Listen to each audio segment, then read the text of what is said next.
Hi అండి. నా ప్రాణం నీవే 9వ భాగాన్ని ఇప్పుడు మనం వినేద్దాం. బంగారం ఇటు చూడవే అంటూ స్పృహలో లేని అతుల్య చెంపలు తట్టాడు శక్తి.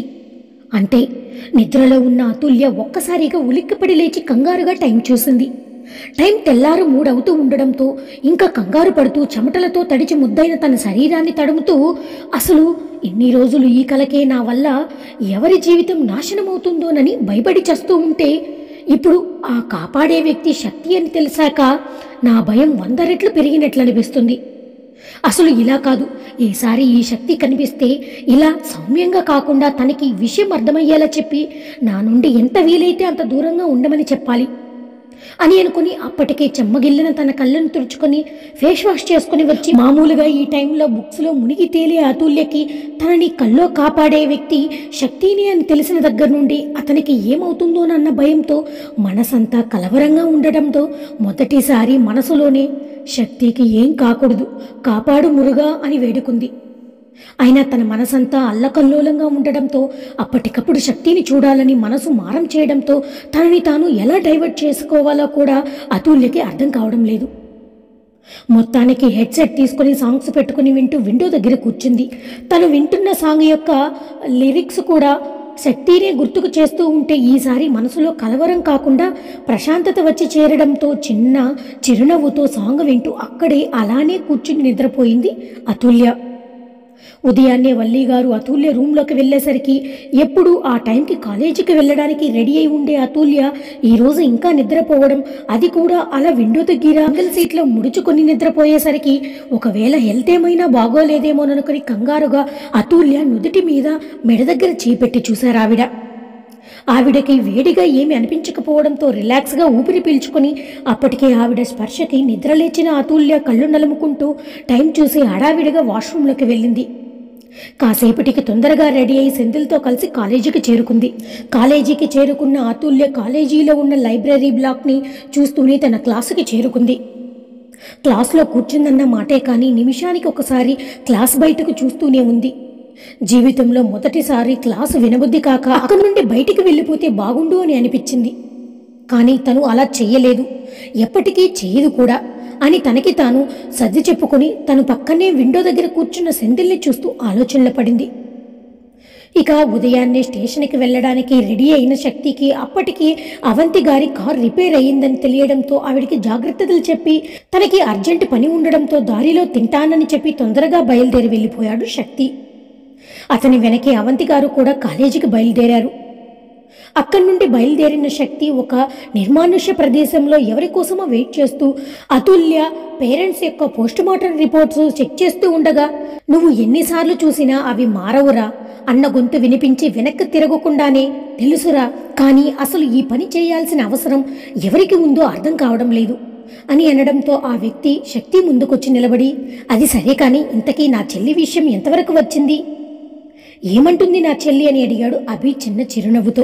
అప్పటి వరకు తన పోలీస్ బుర్రకు పదును పెట్టి దీర్ఘమైన ఆలోచనలో ఉన్న శక్తికి అభి అతుల్య గురించి అడిగేసరికి నిన్న ఆమె తనని భ్రమ అనుకుని చేసిన అల్లరి గుర్తొచ్చి చిన్నగా బ్లష్ అవుతూ విషయం చెప్పగానే అభి పడి పడి నవ్వుతూ, అమ్మో నా చెల్లి మామూలుది కాదైతే, అయినా ఎదురుగా ఉన్న 6 అడుగుల హ్యాండ్సమ్ కటౌట్ని భ్రమ అనుకుందంటే తమరు మొదటి పరిచయం నుండే నా చెల్లిని ఎంతలా డిస్టర్బ్ చేస్తుంటారో అర్థమవుతుంది అని నవ్వాడు. అభి మాటలకి శక్తి చిన్నగా నిట్టూర్చి, నా బంగారం అంత తొందరగా దాని మనసులో ఉన్నది బయట పెట్టేలా కనిపించట్లేదురా, నిన్న ఆ కాసేపట్లోని నాకు ఎన్ని షేడ్స్ చూపించిందో తెలుసా నీకు అని నవ్వుకున్నాడు. శక్తి మాటలకి అభి కూడా నవ్వుతూ శక్తి భుజం తట్టి, అమ్మాయిలు అంత ఈజీగా ఓపెన్ అవ్వర్రా, అందులోనూ నా చెల్లి ఉన్న పరిస్థితులు నీకు తెలియనివి కాదు కదా, అలాంటి పరిస్థితుల మధ్య ఉన్న అమ్మాయి ఓపెన్ కావాలంటే ఒక్కొక్కసారి జీవితకాలం పట్టినా ఆశ్చర్యపడక్కర్లేదు. కానీ ఏదైనా ఒక కీలకమైన సంఘటన అలాంటిది వారిని తొందరగా ప్రభావితం చేస్తుంది. ఆ టైంలో వాళ్ళు సడన్గా ఓపెన్ అయ్యే ఛాన్స్ ఎక్కువగా ఉంటుంది అని అన్నాడు. అభి చెప్పిన మాటల్లో 100% నిజముంది అని అనిపించడంతో శక్తి ఆలోచనలో పడ్డాడు. ఆ ఆలోచనలో భాగంగానే ముందుగా తను అతుల్య చుట్టూ ఏర్పాటు చేసిన మనుషుల దగ్గర నుండి అతుల్య పూర్తి డీటెయిల్స్ సేకరించాడు. అతుల్య గురించి ప్రతి చిన్న విషయం తెలుసుకున్న శక్తికి ఆమె అలా మౌనంగా ఉండడానికి ఒక కారణం, ఆమె తల్లిదండ్రులు యాక్సిడెంట్ అయితే మరొక కారణం, తనకి గార్డియన్గా ఉన్న తన బాబాయ్ స్ట్రిక్ట్ రూల్స్ అండ్ రెగ్యులేషన్స్ అని అర్థమైంది. కానీ ఎందుకో శక్తికి వెట్రిగారి మీద అనుమానం వచ్చి ఆయన గురించి వీలైనంత త్వరగా పూర్తి డీటెయిల్స్ కలెక్ట్ చేయమని తన సబార్డినేట్స్కి ఆర్డర్ వేసి అతుల్య గురించి ఆలోచనలో పడ్డాడు. ఒకవేళ వీళ్ళు ఊహిస్తున్నట్టు అతుల్య పేరెంట్స్ ఆమె కళ్ళ ముందే చనిపోతే ఆమె ఎందుకు మౌనంగా ఉంది? అంటే తన పేరెంట్స్ని చంపిన వాళ్ళు ఆమెను ఏమైనా బెదిరిస్తున్నారా అని ఇలా శక్తి ఆలోచనలు సాగుతూ ఉండగా అభి కదపడంతో తేరుకుని ఏంటి అన్నట్టు చూశాడు శక్తి. అభి తనతో తెచ్చిన ఒక రిపోర్ట్ శక్తి చేతికిచ్చి నువ్వు ఊహించింది నిజమే అని చెప్పాడు అభి. దాని గురించి కాసేపు మాట్లాడుకున్నాక అభి తనకి పనుందని వెళ్ళిపోవడంతో శక్తి డైరెక్ట్గా స్టేషన్కి చేరుకున్నాడు. అసలు శక్తి ఉదయాన్నే స్టేషన్కి రాకపోవడంతో అతను వేరే ఏదైనా కేసు టేకప్ చేశాడేమో, అందుకే సాయంత్రం వరకు ఇక రాడనుకొని శరత్ ఎవరికీ డౌట్ రాకుండా శక్తి క్యాబిన్లోకి నక్కి అతని సిస్టమ్ చెక్ చేసే పనిలో పడ్డాడు.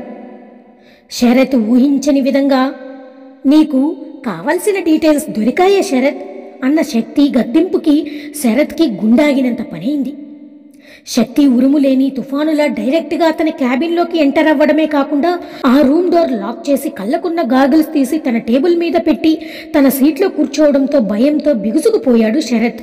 శరత్ తను అంత డైరెక్ట్గా దొరికిపోయేసరికి ఇప్పుడు శక్తి అడిగిన ప్రశ్నకు నీళ్లు నములుతూ భయంతో తడబడుతూ ఉంటే శక్తి చాలా సీరియస్గా కాసేపు మాట్లాడి అతడిని అక్కడి నుంచి బయటికి పంపించేసి తన వర్క్లో బిజీ అయిపోయాడు. ఎప్పుడో లంచ్ టైం దాటిపోయాక టైం చూసుకున్న శక్తికి ఒక్కసారిగా అతుల్య కళ్ళల్లో మెదలడంతో నవ్వుకుంటూ వస్తున్నాను బంగారం, ఈరోజు నీకు తెలియని ప్రపంచాన్ని పరిచయం చేస్తాను అని అనుకుని డైరెక్ట్గా కాలేజీకి స్టార్ట్ అయ్యాడు. ఇటు అతుల్యకి ఉదయం నుండి క్లాసు వినబుద్ధి కాక ఏవేవో తిప్పలు పడుతూ లంచ్ టైం వరకు అయితే గడిపింది, కానీ ఇక క్లాసులో కూర్చోబుద్ధి కాలేదు. లంచ్ కూడా చేయడానికి మనసు ఒప్పక డైరెక్ట్గా లైబ్రరీలోకి వెళ్ళి ఒక బుక్ తీసుకుని తన ప్లేస్లో కూర్చుంది. అక్కడ కూర్చుందన్న మాటే కానీ పదే పదే తనకి ఎదురుగా ఖాళీగా ఉన్న చైర్ వైపే చూస్తూ ఉంది. కాసేపటికి నా గురించే వెయిట్ చేస్తున్నావా బంగారం అన్న శక్తి వాయిస్ వినిపించగానే సన్నటి చిరునవ్వు పెదాల మీద విరబూసింది. కానీ అది బయటకు తెలియనివ్వకుండా కనీసం తలెత్తే ప్రయత్నం కూడా చేయకుండా బుక్కులోనే పేజెస్ తిరగేయడం మొదలుపెట్టింది అతుల్య. ఆమె చేష్టలకి శక్తి నవ్వుతూ అతుల్య ఎదురుగా కూర్చుని ఈ టైంలో ఇక్కడేం పని బంగారం, నీకు క్లాస్ లేదా అని అడిగాడు. ఆ ప్రశ్నకు అతుల్య చిన్నగా తలెత్తి ఫార్మల్ వేర్లో మ్యాన్లీగా ఉన్న శక్తిని చూసి తన మనసు వశం తప్పుతున్నా కష్టంగా తనని తాను కంట్రోల్ చేసుకుని కాస్త కోపంగా అసలు ఎవర్రా నువ్వు, ఏంటి నీ ధైర్యం, అయినా ఈ కాలేజీలో అందరూ నా వైపు చూడడానికే భయపడుతూ ఉంటే నువ్వు ఏకంగా మాట్లాడడమే కాదు నాతో నీ ఇష్టం వచ్చినట్లు బిహేవ్ చేస్తున్నావు, పైగా అంటూ ఇంకా ఏదో మాట్లాడబోతున్న అతుల్య పెదాల మీద శక్తి వేలు పెట్టడంతో ఆమె మాటలకి బ్రేక్ పడడమే కాదు తన పెదాల మీద అతని స్పర్శకు షాకుతో బిగుసుకుపోయింది అతుల్య. కళ్ళు పెద్దవి చేసి తన వైపే షాకింగ్గా చూస్తూ ఉన్న అతుల్యని చూసి శక్తి నవ్వుకుంటూ ఎందుకు బంగారం నీకంత ఆవేశం అని చుట్టూ చూసి అసలు ఆ లైబ్రరీలో ఎవరూ లేకపోవడంతో మళ్ళీ అతుల్య వైపు తిరిగి ఆమె పెదాల మీదున్న తన వేలిని వెనక్కి తీసుకుని పైకి లేచి పద భోజనం చేసి వద్దాం అని అన్నాడు చాలా నార్మల్గా. ఈసారి శక్తి మాటలకి అతుల్యకి ఫ్యూజులు ఎగిరిపోయినట్టు అనిపిస్తుంటే మనసుని భయం కమ్మేస్తున్నా పైకి మాత్రం లేని ధైర్యాన్ని తెచ్చిపెట్టుకుని శక్తి వైపు కోపంగా చూస్తూ పిచ్చా నీకు, అసలు ఎవరు నువ్వు, ఎందుకు నాతో ఇలా బిహేవ్ చేస్తున్నావు, అయినా నేను నీతో లంచ్ చేయడం ఏంటి అని అడిగింది. ఆమె పెదాలు ఒకటి చెప్తూ ఉన్నా కళ్ళు ఇంకొకటి చెప్తూ ఉంది. శక్తి చెరగని చిరునవ్వుతో పైకి లేచి అతుల్య ఎదురుగా టేబుల్ మీద కూర్చొని ఆమెకు లేవడానికి అవకాశం ఇవ్వకుండా ఆమె చైర్ మీద చెరోవైపు చేతులేసి బంధించి పిచ్చి నాకు నీ పిచ్చే పట్టింది, నేనెవరోని అడిగావు కదా, నేను నీకు కాబోయే కాదు నా వరకు మన ఇద్దరికి ఆల్రెడీ పెళ్ళైపోయింది కాబట్టి నేను నీ మొగుణ్ణి, నువ్వు నా పెళ్ళానివి, అయినా మొగుడు లంచ్కి తీసుకెళ్తానంటే ఎగిరి గంతేయాలి కానీ ఎందుకే ఓవర్ చేస్తున్నావు, నా అంతటా నేనే అడిగానని బిల్డప్ ఇస్తున్నావా, అయినా ఏం పర్లేదు బంగారం, నువ్వేం చేసినా అది నాకు ఇష్టమే అన్నాడు ఆమె ముంగుర్లు సరిచేస్తూ. శక్తి మాటలు స్పర్శ అతుల్యని ఏదో మాయాలోకానికి తీసుకెళ్తూ ఉంటే తనకి కొన్ని ఇంచుల దూరంలో ఉన్న అతని వైపు మైమరుపుగా చూస్తూ ఉండిపోయింది. ఆమె చూపుకి శక్తి చిన్నగా బ్లష్ అవుతూ ఉండేసరికి తేరుకున్న అతుల్య మాయ చేస్తున్నావు కదరా, నా పరిస్థితి నీకెలా చెప్తే అర్థమవుతుందో నాకు తెలియట్లేదు అనుకుంటూ శక్తితో కోపంగా మాట్లాడితే పనవ్వదు అని అర్థం చేసుకుని తన ఒరిజినల్ క్యారెక్టర్లోకి వచ్చేసి నా మాట విను సీబీ, నువ్వు అనుకున్నట్టు నేను అందరి అమ్మాయిల్లాంటిదని కాదు, నా లైఫ్ అంత ఈజీ కాదు, నేను అందరిలా అంత స్వేచ్ఛగా బయట తిరగలేను. ఇక ప్రేమంటావా, అది అసలు జరిగే పనే కాదు. ప్లీజ్ నేను చెప్పింది అర్థం చేసుకో. అనవసరంగా నా వెంటపడి తిరుగుతూ నీ లైఫ్ని స్పాయిల్ చేసుకోకు ప్లీజ్ అని బ్రతిమలాడింది అతుల్య. ఆమె ఒరిజినాలిటీకి శక్తి మరింత మెల్ట్ అవుతూ, ఎంత ముద్దుగా మాట్లాడుతున్నావే బంగారం అంటూ అతుల్య బుగ్గలు గిల్లగానే అతుల్య ఆశ్చర్యంగా, నేనింత చెప్పినా నీ బుర్రకి ఏం ఎక్కలేదా అని అడిగింది అమాయకంగా. ఆమె ప్రశ్నకి శక్తి నవ్వుతూ, నువ్వు అనుకుంటున్నట్టు నువ్వు అందరి ఆడపిల్లల్లాంటి దానివి కాదు బంగారం. ఆ విషయం నేను ఒప్పుకుంటాను, కానీ నీ లైఫ్ పంజరం అని అనుకుంటున్న నీ భ్రమను కూడా నేనే దూరం చేస్తాను. ఇక నీ వెంట తిరుగుతూ నిన్ను ఇబ్బంది పెట్టడానికి నాకు నీ మీదున్నది అట్రాక్షన్ కాదు. నీకోసం ప్రాణం ఇవ్వడానికైనా ప్రాణం తీయడానికైనా వెనుకాడని ప్రేమ నాది. అలానే నువ్వు నా ప్రెజెన్స్ని ఇబ్బంది పడట్లేదు, ఇష్టంగా ఫీల్ అవుతున్నావు. మనిద్దరికి ఒకరి మీద ఒకరికి ఎప్పుడూ ప్రేమ పుట్టేసింది బంగారం. కాకపోతే ఆ ప్రేమను నేను తొందరగా గుర్తించాను. కానీ నువ్వు గుర్తించడానికి నాకేమవుతుందోనని భయపడుతున్నావు. అలాంటి భయాలేమి పెట్టుకోకే పిచ్చిమోమా. నేనున్నాను కదా, నీకే కాదు నీతో ఉండే నాకు కూడా ఏమీ కాకుండా చూసుకునే బాధ్యత నాది. నన్ను నమ్ము బంగారం అన్నాడు ఆమెకు అభయం ఇస్తూ. అతని మాటలకి అతుల్య మనసు ఏదో మంత్రం వేసినట్టు తేలిక పడడంతో సన్నని చిరునవ్వు వచ్చి చేరింది ఆమె పెదాల మీద. కానీ అది ఎంతోసేపు నిలవలేదు. కారణం, వాస్తవం ఆమెను శక్తికి దగ్గర కానివ్వడం లేదు. తన వల్ల అతనికి ఏమైనా అయితే అన్న ఆలోచన కూడా అతుల్య భరించలేకపోతూ ఉంది. వెంటనే అతని నుండి దూరం జరిగి అక్కడి నుంచి బయటికి వెళ్ళబోతూ ఉంటే అప్పటికే ఆమె హావభావాలు బట్టి ఆమె ఆలోచనలు అంచనా వేసిన శక్తి ఆమెకు అలా వెళ్ళే అవకాశం ఇవ్వకుండా ఆమె చెయ్యి పట్టుకొని ఒక్కసారిగా తన మీదకు గుంజుకొని ఆమె నడుం చుట్టూ చేతులు బిగించి, ఎంత చెప్పినా ఎందుకే నీకింత మొండి పట్టుదల అని అడిగాడు సూటిగా ఆమె కళ్ళల్లోకి చూస్తూ.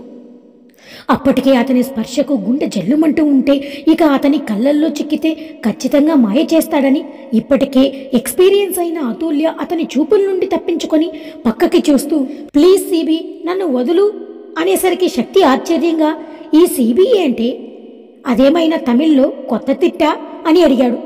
ఆ మాటలకు అతుల్య తానున్న పరిస్థితి మర్చిపోయి అందంగా నవ్వేస్తూ, కాదు కానీ నేను నిన్ను అలానే పిలుస్తాను అని అంది అదే చిరునవ్వుతో. శక్తి ఆమె చిరునవ్వుని ఇష్టంగా చూస్తూ, సరే నీ ఇష్టం వచ్చినట్టు పిలువు, కానీ నాకు చాలా ఆకలిగా ఉందే, నువ్వేమో అనవసరంగా టైం వేస్ట్ చేస్తున్నావు అని అనడంతో అతుల్యకి ఎంతో బాధగా అనిపించింది.